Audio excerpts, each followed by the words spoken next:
Morning, friends. I hope you're doing well. My name is Femi. I just want to share something interesting with you this morning. I was reading through the account of Daniel, and this is Daniel chapter 5.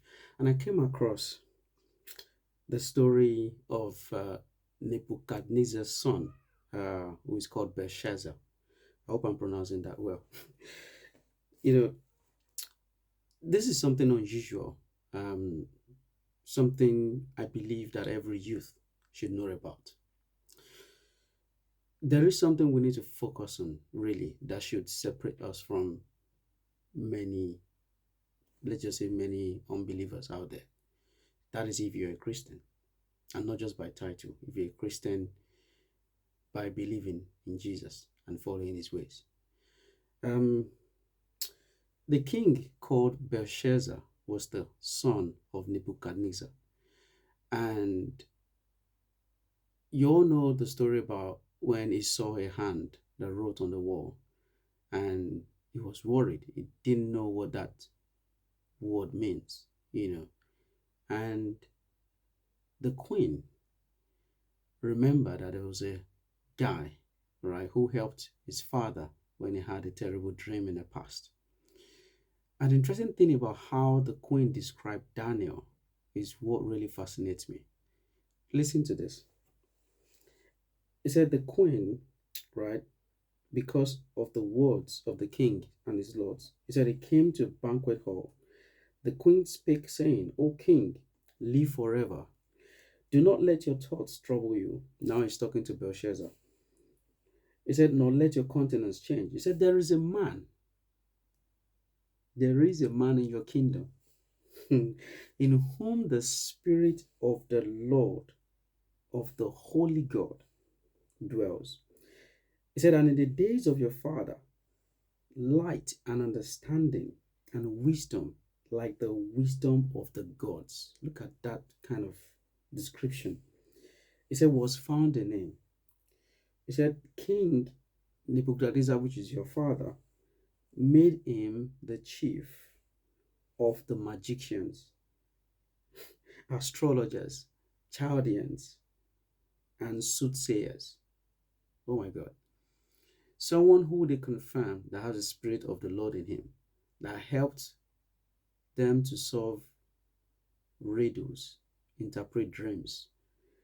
In fact, he also helped them to unravel enigmas. For those who don't know what enigma is part of the technology under cryptography. So academically, Daniel is so sound. Spiritually, he's so sound. And the queen described him as someone who has light and understanding, and his wisdom is like the wisdom of the gods. And it even it did a breakdown of the areas where Daniel has been excellent. And I'm wondering, I would have thought that they will make Daniel like the chief of a group of Christians or the chief of a fellowship, the chief of, kind of a church elders. But despite all of the grandeur, the excellence of Daniel, he became the chief of magicians. And I'm wondering what is the relation between the how distant Daniel is to the kind of people that is leading. Maybe you should ask yourself as well, if you are truly the light of God, in the place where you work, there are people, they're not necessarily, most of them might not necessarily be Christians, right? Do you think it's a mistake, or you think God has placed you there to shine the light of God? I don't know what Daniel was thinking, but I believe at the back of his mind, he would be thinking one day, these magicians or Chaldeans or astrologers or soothsayers would definitely be astounded one day that they will leave those things and follow his steps. Because there'll be a time that there'll be another king, which I believe there was, that will also have a problem to resolve. And by the time Daniel showcases his powers again through the power of the Holy Spirit, then they'll be ready to succumb and maybe change from whatever they're doing, whatever devices they manipulate, and they will know that there's a greater power that Daniel basically uses.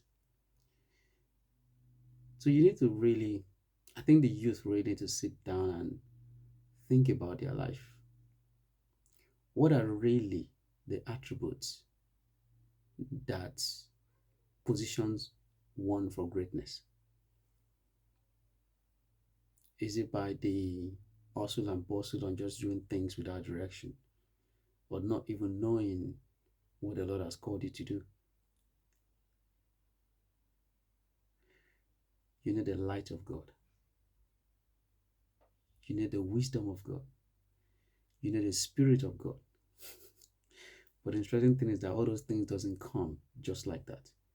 It starts with having a relationship with God. Go and read the story of Daniel. The amazing things that this guy did is great. You can't do that without having a relationship with God. There's no shortcut. So if you really want to live a fulfilled life, return back to Jesus. That's where the solution is. Christ became wisdom for us. It became redemption. It became our sanctification. I don't know how else you want to do it in this life, in this crooked world, without Jesus. It's up to you.